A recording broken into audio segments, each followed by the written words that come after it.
Hey friends, thanks for joining me, Jim Baroud, to hear a few insights from leaders who represent our innovation ecosystem.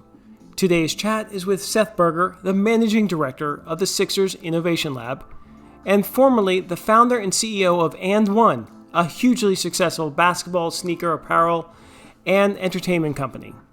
And Dana Kim, the founder and CEO of Highlight, an agile in-home product testing platform.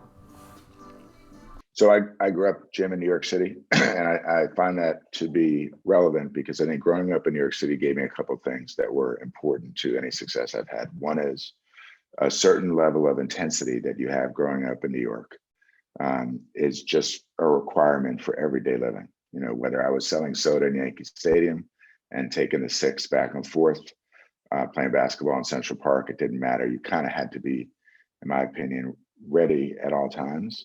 And the second thing that growing up in New York City gave me was an openness to lots of very different types of people. And in New York is really a microcosm of the world. So for me, part of being a VC is being open to talent in all different shapes, sizes, and colors, and also trying to be at my best every day. And I think growing up in New York kind of helped me with both of those things. I went to University of Pennsylvania undergrad, the college, got an econ degree. Spent a lot of time in college playing sports and having fun. Wasn't the best student, wasn't the most committed student, but I learned, I would say, some stuff at Penn that was really important. Interestingly, when I got out of college, I worked on Capitol Hill. I was at 21, I was legislative director for Harold Ford Sr. He was a congressman from Memphis, Tennessee. And at that point, my plan was actually to try to make a career in public service and eventually try to run for mayor of New York. I felt like I really wanted to make a difference in people's lives and wanted to make a difference back at home. I learned pretty quickly in politics that I did not want to spend a career in politics. I'm actually an introvert and I'm incredibly selfish with my time. So I just didn't feel I would want to spend time doing the things you had to do to be successful in terms of being a politician, one of which is raising money, shaking lots of hands. And I just couldn't see myself doing that. So I went back to the Wharton School of Business. I was young when I went back. I was 23. And I think I was probably the third or fourth youngest kid in the class. I really still thought I was going to go into public policy and management. And then I did a pretty simple equation, which was my student loan portfolio that I was going to graduate with, and the $12,000 average salary in public policy management just weren't going to work in the short term or long term. And so in a day, I decided that God had destined me to be an investment banker. And so I was going to pursue investment banking on Wall Street. The problem, as Dana will tell you, is the people at Wharton are really super smart. So my grades at Wharton reflected the fact that I am not really super smart. So I never really had an opportunity to be an investment banker. And while I was at school, I did a research project with a guy named Miles Bass, also from New Jersey, since passed, in an introduction to entrepreneurship class. The research project was for something called The Hoop, which was a basketball retail store. I played high school ball, played a year JV ball in college, probably spent 4 hours a day playing basketball in undergrad and grad school. And the hypothesis for the business was that there were millions of consumers in the US like me who loved basketball and spent lots of money in and around the game. Long story short, I graduated on May 17, 1993, incorporated And One basically that day. And left when I graduated to go start my own business. After about 6 weeks, we realized that the idea that I had graduated school with, which would turn morphed into a basketball database business, was not going to work. And 8 weeks later, I was selling T-shirts at retail stores back up on 125th Street in New York. And so the long story short is that And One started as a research project in school. We quickly iterated and realized we were going to fail and stay broke. And when we did the business plan for And One, my two partners were two of my closest friends. One, my best friend growing up, one, a kid that I hooped with at school, both smarter than me. One, the kid from Wharton had a 3.96 GPA undergrad. My best friend from home had gone to Stanford and had been a consultant at McKinsey. So two rock stars. So therefore, they made us do a real business plan. The business plan said that in 5 years, we'd be doing $70 million in business. $7 million in business. And it turned out 5 years later, we were actually doing $70 million in business. So the business is way more successful than any of us had ever imagined. We sold a piece of it in 99, sold the rest of it in 2005. And it was an amazing 12 years. I loved working with the people and loved the highs and even learning from some of the lows of Band 1. At that point, I basically semi-retired to raise my kids. My boys were 6, 3, and 1. And I started coaching high school basketball at the Westtown School, which I still do today. For about 10 years, I was like an angel, strategic investor, part-time CEO, but nothing that took too much of my time away from my kids, which was my number one priority at that point. And then in 2016, Scott O'Neill, who was then the CEO of Harris Switzer Sports and Entertainment, also one of my closest friends, called me and said he was starting an innovation lab. Now, as Dana's heard me say this, truth be told, I read the Wall Street Journal the first day when I was at the Wharton School, and that's the last day I ever read it. I didn't understand anything in the paper, and there wasn't much that interested me. So I didn't even know what an innovation lab was. I didn't know what an accelerator was. And Scott said, look, this is what we're thinking, but I'm going to give you a blank piece of paper, and you should figure out how you think the Sixers Innovation Lab can be unique in the space. So with my partner, Ryan Schrute, and I, basically for the last 6 years, we've been trying to identify and invest in talented entrepreneurs, mostly in the B2C space, sometimes the B2B2C space, witness highlight, and focus. And the way we feel we're different is we try to make fewer investment in any one period, any year, so we can spend more time with our entrepreneurs. So finding someone like Dana at the Wharton School, I feel like we probably had 5 or 6 meetings before we ended up investing in Dana, and just getting to know her and learn about her and help her try to be the best CEO she can be is probably, that's the most rewarding part about running Innovation Lab. So I think what was not apparent to me as a CEO in terms of wrapping up my career is I love coaching people. And if you're a CEO, you have to be a really good coach. You have to be basically the head coach of your team, helping your teammates be the best they can be. And that's in a lot of ways similar to what a venture capitalist does and similar to what a coach for a basketball team does. So when I look back, hopefully years from now, but who knows, right? I'll look back and be like, I coached a lot of people to be their best. And that would be the sum of my career. That's great. All right, Dana, talk to us about your career. Awesome. Tough story to follow. My gosh.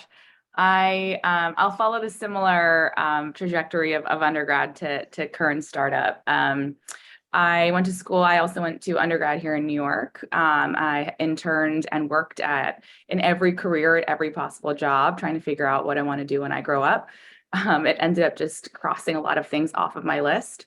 And when I graduated, I fell into the world of market research. I was surfing, our job board. I saw this really cool job posting for help build strategies and understand consumers for some of the world's greatest consumer brands, Nike, Coca-Cola, Uber, Facebook. And so I applied it was a market research agency. I was there for about 5 years, and in that time happened to get further experience and expertise, specifically as it relates to physical product testing and helping physical consumer companies really refine their product offerings. So I spent a ton of hours, days, months, weeks in field, as we called it. And that meant out in focus group facilities, out in grocery stores, out in malls, handing out the newest product, whether it's the newest Dr. Pepper Snapple Group beverage or the newest, Starbucks Teavana ready to drink, literally handing them out to consumers, asking people what they thought. At first it was clipboards and it was iPads, and realized that there were a ton of amazing, innovative things happening in our industry. Getting, survey feedback back was easier. Reaching consumers was easier. There was a lot of technology that was helping us get our job done. But the hardest part of our days was hands down getting physical product in hands and feedback back.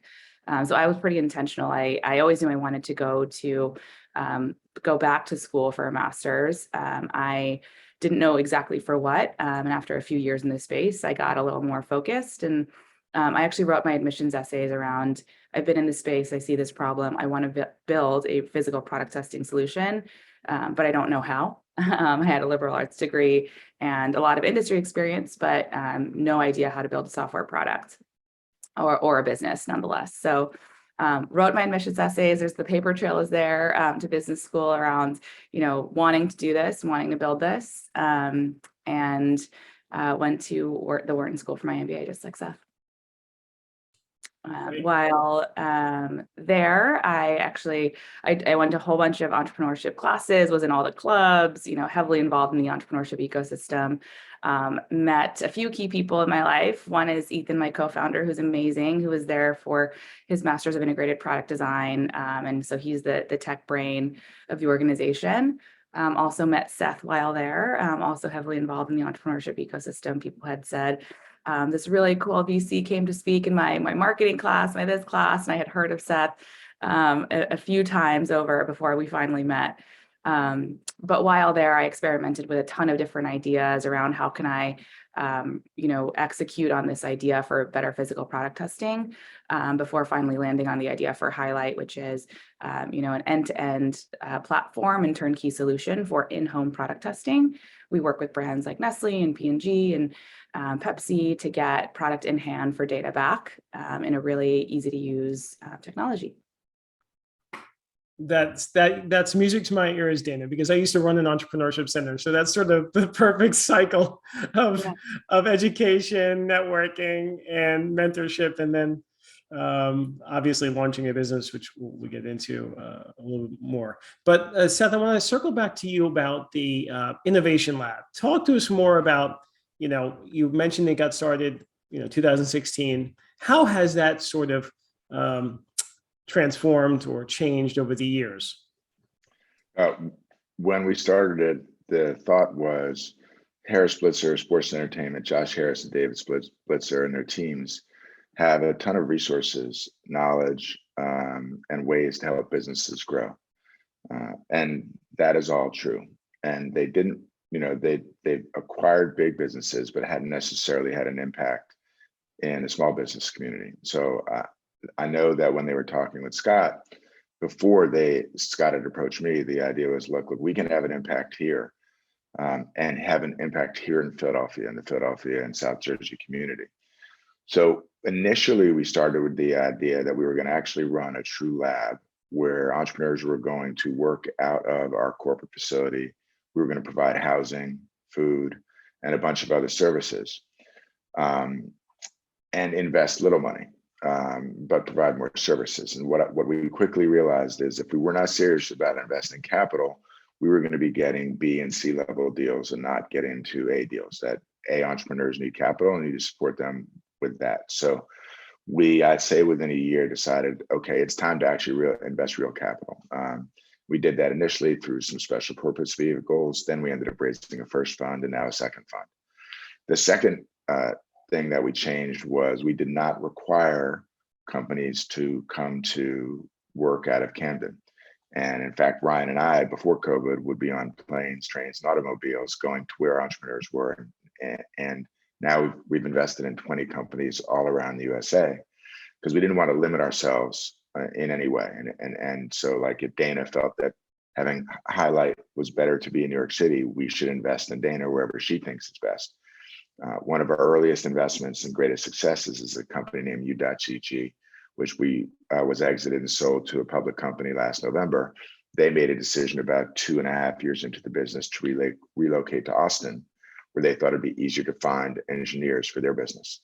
So we've morphed into more of a traditional VC as opposed to a lab.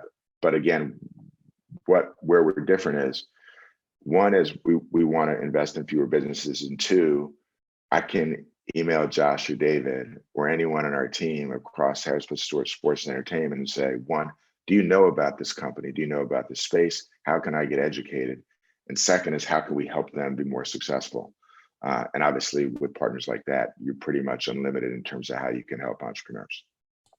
That's great. And want to ask you about, obviously you've widened the plane, but NFTs and sports are, all the rage these days. So can you talk about that, how you view them in your sort of prism going forward? Yeah, I'm long. So it's funny that you asked that. We've just invested in a company named Verified Inc.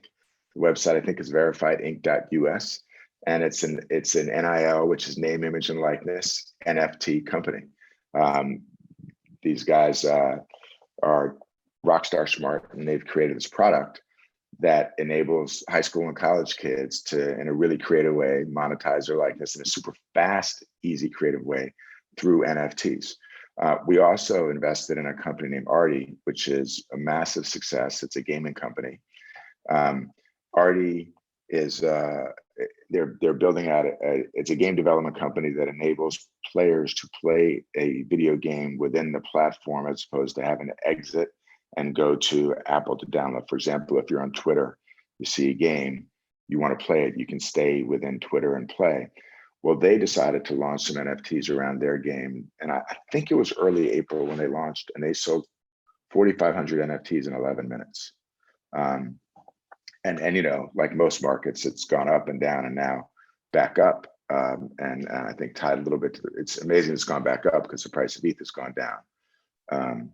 But yeah, I'm long. I think like a lot of things, if I'm 54, I can't necessarily understand why an 18 to 30-year-old younger person would care so much about having a digital piece of art, right, as opposed to a physical piece of art. But the reality is, it doesn't matter if I understand it. If it's valuable to the next generation, then it is valuable to the next generation. I shouldn't be judging it. I should support it and give it its best opportunities to succeed. So I saw a headline the other day that Mr. Gates had killed NFTs and crypto, and I will admit I've avoided crypto on the way up, down, up. That's a boat that I'm never going to be sailing on. But NFTs, I'm absolutely with. Got it. Now, what else about the sports tech sector should we know? I mean, obviously you know it well. It's gotten a lot of play, you know, not only because of NFTs, but just in general. So talk to us about how that's changed, particularly over the pandemic, right? Obviously, there's been more focus on it because we were all stuck at home. Right. Well, what's interesting, when we started, the idea was we were going to focus mostly in the sports sector. And we decided to expand outside just the sports sector for a couple of reasons. One is it's really hard to build a sports tech business if you're going to focus only on professional teams and probably even professional and college teams. The total addressable market and the number of end users and customers is just too small. So therefore, if you're going to build a sports tech business, it really has to be a broad consumer application and one that can get really wide, or it's just not going to succeed. The other thing that's interesting that I found that, you know, I've worked in sports basically since '93, right? And what I think entrepreneurs have to understand when they get into the sports space is the thing that athletes are paid for is their time. And entrepreneurs come in, they're like, oh, well, we can do business with this athlete, and they can, you know, they're all going to want to be part of this. Well, actually, you know, athletes are paid for a very short period of time to be the best athletes they can be, so they can help their teams win game and maximize their salaries. And so it's not necessarily easy to get athletes time, nor should it be. So if you're going to do business in sports, either with teams or with athletes, you have to provide real value to the other side. And then I think the third thing is, it's great when you exit. It's hard when you invest. People tend to overvalue sports tech businesses in the early phases just because they're in sports. Like I said, you know, I'm a city kid, and I started out selling T-shirts and I knew how many, you know, we were making $3.75 in every T-shirt, $3.75 in every T-shirt we sold. And the idea that we were going to lose money on every T-shirt and make it up in volume never appealed to me. So I'm really about building profitable businesses. So in the sports tech space, because it's such a sexy space, a lot of entrepreneurs think, hey, we can lose money for a while, and that model is going to work because we're in sports. And I think it's actually, as we're seeing now, the market is saying not just in sports tech, but in tech, period. Actually, you got to get profitable pretty quickly. Your businesses are going to die. Got it. Dana, let me shift over to you for a second. When we talk about NFTs or blockchain or crypto, how do you see it as a young entrepreneur? in obviously the product testing space, but I'm just curious to get your perspective on it in general and how it might affect your business. Yeah, it's interesting, especially in this market when we look around. And part of building a big business is having awareness and cognizance of what's happening in the world around you, even if it might not seem relevant to your business at first. So we're always keeping an eye on, especially when it comes to funding rounds and valuations, and how do we build more value and create more value within our business, looking at what's around us and what's driving value out in the market. So yes, we've definitely been keeping an eye on what's going on out there. We also make sure that we don't have shiny ball syndrome and aren't chasing, new things left and right just because there is, value or hype or buzz out in the world. So we've seen the metaverse, inject itself into our industry very adjacently, not head on and not as it relates to our core products. So we have some ideas for, if push comes to shove, and we really feel like our clients and our customers, our consumers are moving in that direction, and it would actually build real value for our product, which is, data collection and reaching the right consumers and helping brands build better products. Then we would pursue it if it really felt like it would bring value to our customers. Right now, it would be a bit of forcing it. So we don't pursue it. We keep an eye on it, and we'll continue to do so until really our customers tell us differently. Got it. And before we talk about the investing sort of environment, I want to ask you first, Dana, talk a bit more about your company, how it's scaled, and what for a layman's terms, how it works. Yeah. So Highlight, it's an interesting story in that we've now had 2 lives. In a pre-COVID world, we were Showcase and we were vending machines. So I was attempting to replicate myself in back when I was in the grocery store, handing out Dr. Pepper, asking people, what do you think? We would send fleets of researchers out into field to get this to distribute product and get feedback in this way. So solution number 1 was automate myself and automate researchers and launch vending machines that weren't for the purpose of retail and selling product, but actually distributing product in exchange for feedback and data collection vending machines. Launched vending machine number 1, and it was live actually on Wharton's campus in January of 2020. So we were live for about 6 weeks before COVID hit, and no one would go near a public space for quite some time. So for better or for worse, and we always say for better, we're no longer in the business of hardware. We pivoted away from vending machines, and we stayed true to the problem, again, as physical product testing being really, really hard, but really ideated against what are the different ways of getting product out and feedback back. So we now operate in a model where we ship products to consumers to their homes. The deal on the consumer side, or what we call our highlighter community side, is apply to be a highlighter, and you get first look at cool new products delivered to your door for free in exchange for feedback. That data goes straight to the brands in a seamless platform. And brands now have a really seamless, user-friendly, targeted way of getting product in hands and data back. All what was formerly emails and spreadsheets and manual researchers going out into field is now a few clicks on our platform, and then a live dashboard of what people are thinking of your newest Oreo or whatever it might be, diapers, thinking of some of the current tests going on.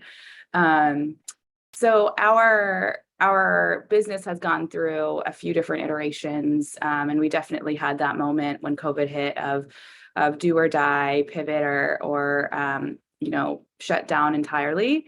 And fortunately, we learned a lot and did a lot of diligence around this new business model of shipping boxes and going in home. We launched in our new model as Highlight in January of last year. So we're just about a year and a half old. We had a really incredible first year. We had, fortunately, a little bit of funding from Seth and Sixers Innovation and a few other investors who had given us pre-seed dollars to help us prove out our business. And year 1 was all about, will buy this thing? Is there interest out in market? Can we prove that this is a real need and a big market? And, after launching in January, 10 months later, we had P&G and Nestle and Pepsi and Mondelez and some of our dream brands as customers testing on our platform. So with that, we raised another round at the end of last year to really help us scale our business. So we're now 33 people. We're shipping, thousands of boxes a month. And we're really making a dent in our mission, which is helping, all brands build better products. Oh, that's really great to hear. Seth, talk to us about, you obviously funded Dana, but the environment has changed. So talk to us about how you see the investing and funding environment, particularly over the past couple months and going forward. Yeah, I think it's a necessary market correction. I am old enough to have lived through the internet days when the market was up and down and back up. And I think all that was back then is the same thing now. It's the rationalizations for companies that are going to be successful, going to be profitable, and going to be big brands. And so as an investor, I try not to get too focused on the here and now, especially being a VC.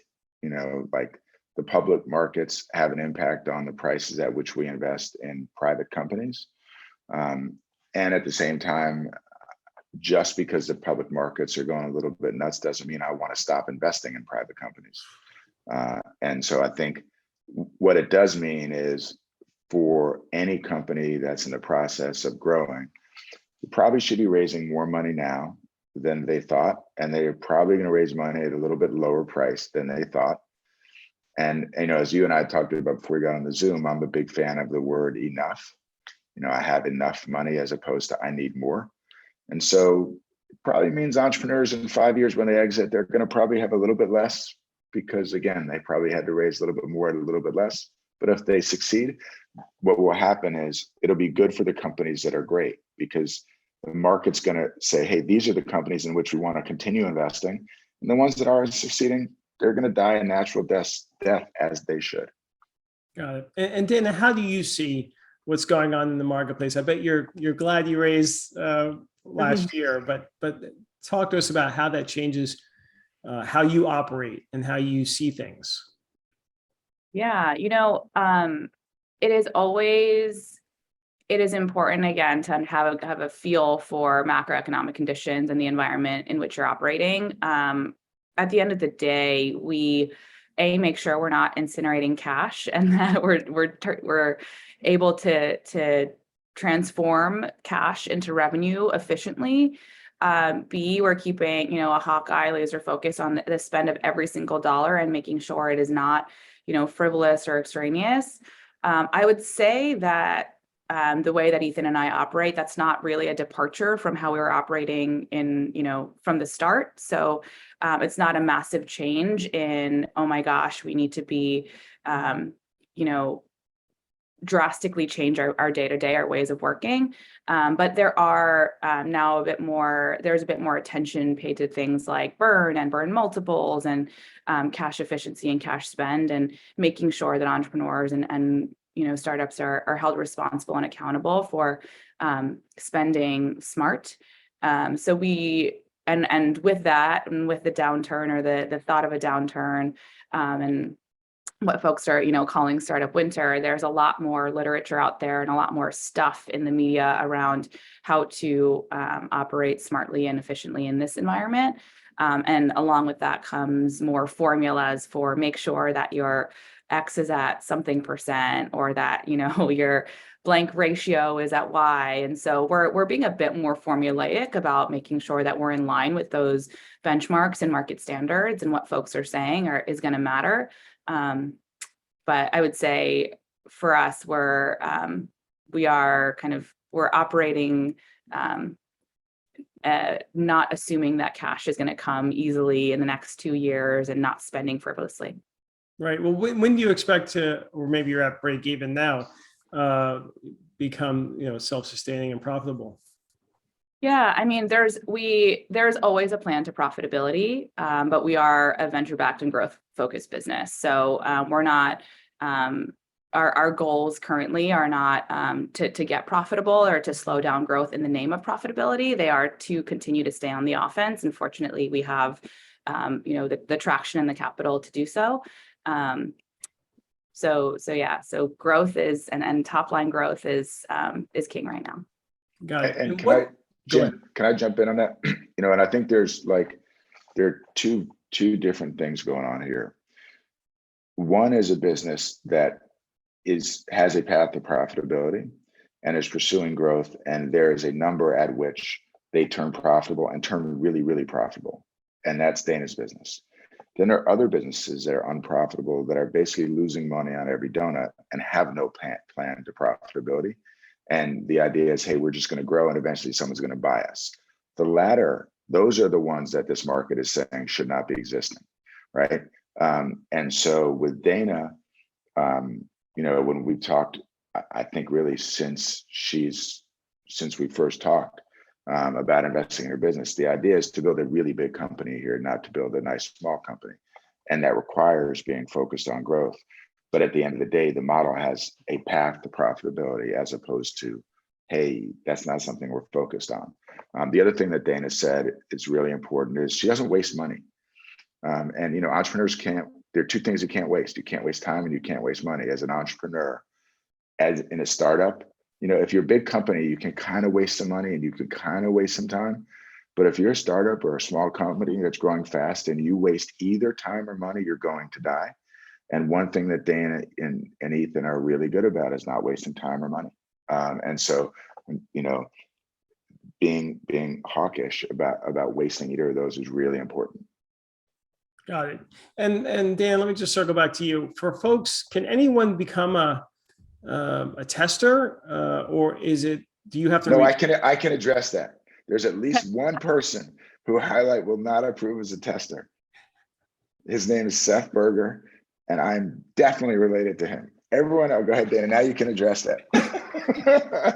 Oh my God. So important, very important to our platform is our community. That is the data providers and generating amazing feedback for our brands. In order to join the community, you must apply, which I'm not sure Seth actually has. We always get into this. You know me too well. But it's a very short application, and the application at the end of the day is just it's making sure that you'll give the time and effort to give quality feedback. So we ask creative questions. There are no right or wrong answers, but they're questions like, what are 2 things you would do with a fork that don't involve eating? And require you to take a few minutes to actually think through, okay, what would I do? And we get some creative responses, but that's our way of filtering and making sure that when our consumers get products, that they're actually going to be able to tell us what they like about it, what they don't, et cetera. So anyone can apply, and if you give some thoughtful answers to our articulation screeners, then you can absolutely get in the community and start testing products. Is the goal to grow that community, that sample size, or are you at a place where you have enough folks, generally speaking, to get good data? Yeah, so the answer is both. We have a very strong community, and our community size right now can handle the amount of brand demand that's coming through the door. It is a somewhat of a two-sided marketplace, so we need to make sure that we're balancing demand and supply, and that we always have enough folks on platform to receive the products to be tested. At the same time, because our brand side is growing, our consumer side needs to grow as well. So we are constantly growing, and we have a community team that's tasked with ensuring that everyone has an amazing highlighter experience, and that community continues to grow. Got it. Let's talk about the community, right? I think, Seth, you're obviously in Philly, and Dana, you in New York, or are you in Philly as well? New York now. Okay. So I'm just curious from both of your perspectives, how the community is rebounding from the pandemic. So why don't we start with you, Seth? How do you see Philly doing? Yeah, I think great. Obviously, COVID was awful, and I probably shouldn't say COVID was, because COVID is still here. But I think for the most part, we returned to normal life. Like I had COVID 6 weeks ago, and I've already had my 4th shot. And because I had my 4th shot, I sneezed twice, and that was COVID for me. My wife had 3 shots, and she was kind of under the weather for 2 or 3 days. So I think for the most part, we've returned to quote unquote normal life. At the same time, I think COVID sped up so many changes in our society that were going to happen. And it happened so quickly. Like, for example, I work from home now, right? And so when you think about all the different things that have changed now because I work from home in the broader economy, instead of that happening in the year 2050, it just so happened somewhere between 2020 and 2022. And I think we've gotten there, whether it's getting, scanning your menu now when you get to a restaurant, or not needing nearly as much gas because I don't drive as much. So things like that. So I think, and it's when you're asking about that, it's weird. So my father passed in June 2 years ago, and when I went back, he was in the hospital for a while, for about 10 days before he passed. When I went back to the city, it was a bit of an emergency situation. I was staying in a hotel on 52nd and 3rd. It was the first time in my life I could park anywhere on the street. And by the time he had passed, within 10 days, I really couldn't park. I needed to park in a garage again. And it was like New York basically came back from COVID, it felt like within 10 days. And it wasn't that quick functionally, but I feel like we're pretty much back to not what life was like before COVID, but what life will now be like after COVID. Got it. Dana, how do you see the city? Yeah, I think similar to Seth, I think definitely saw a mass exodus in early COVID days where folks were seeking like bigger spaces, and nothing was open in New York. So folks really left, and there was a moment where New York was Times Square. You could walk through and there was no one there, and it was eerie and it felt like a ghost town. But it's since returned, I think, especially as we saw last summer and even the summer before, in the summer months, outdoor dining and folks really enjoying the outside and taking advantage of the outdoor seating that the city's allowed. And it feels it feels very open. It feels very back to normal. Mask mandates are done. So folks are, I would say the subway is probably like 50-50 masks, no masks. So definitely in a transition period, but the energy is I would say 95% back. And specifically the startup community, the tech community, how do you see it in the city? And Seth, your answer for Philly as well. Yeah, I definitely the entrepreneur founder dinners and networking events and investor founder events and that stuff is back in full. And you can even see, I think we're in a period of ramping where there's more and more stuff on the founder calendar, the entrepreneur calendar. I think within New York, there is still not an expectation of in-person for pitching or for networking. I think that the expectation of getting on a flight for meetings has heavily decreased, and who knows, if we're raising again in a year, what that'll look like. But within New York, definitely more and more events coming up, but across our national relationships, no pressure to meet in person. Got it. And Seth? Yeah, I completely agree with Dana. That's one of the, in my opinion, the positive benefits of COVID is we can have, especially with people that we've already met, you can have meaningful conversations over a computer now and save time and money that you had to waste before traveling. What I find interesting is I have a hard time establishing an initial relationship with people over Zoom. I'm really much I'm not that smart about a lot of things, but I think I'm good at reading people, and I make reads relatively quickly and usually in person. So I will make efforts before we invest in entrepreneurs to actually sit with them in person and try to get a better feel for who they might be. And so I'm glad that opportunity is coming back. Got it.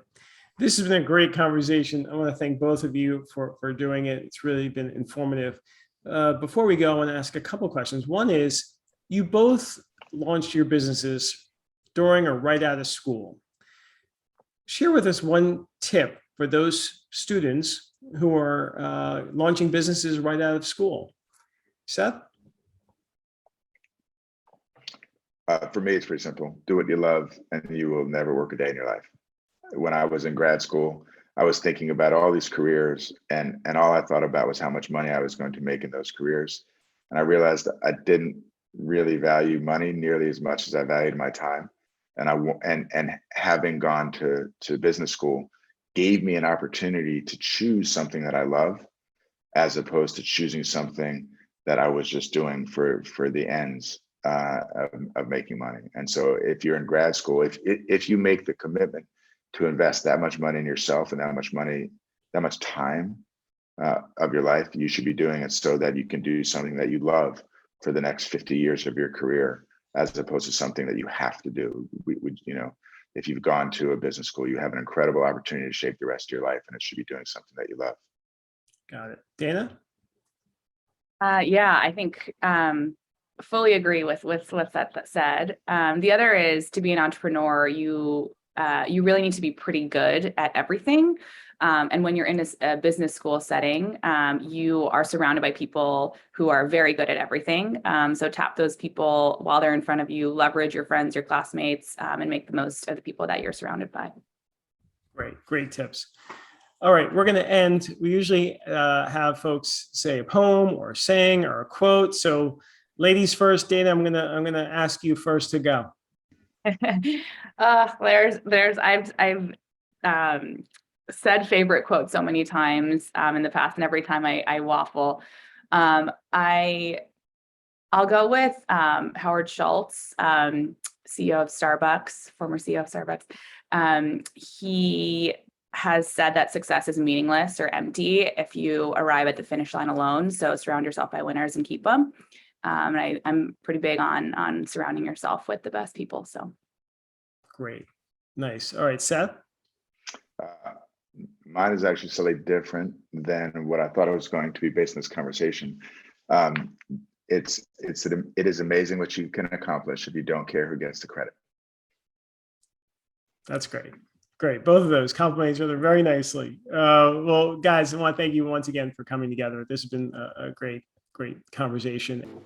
Thanks for joining us. I hope you enjoyed the show. Please like it, leave a review, and subscribe. See you soon.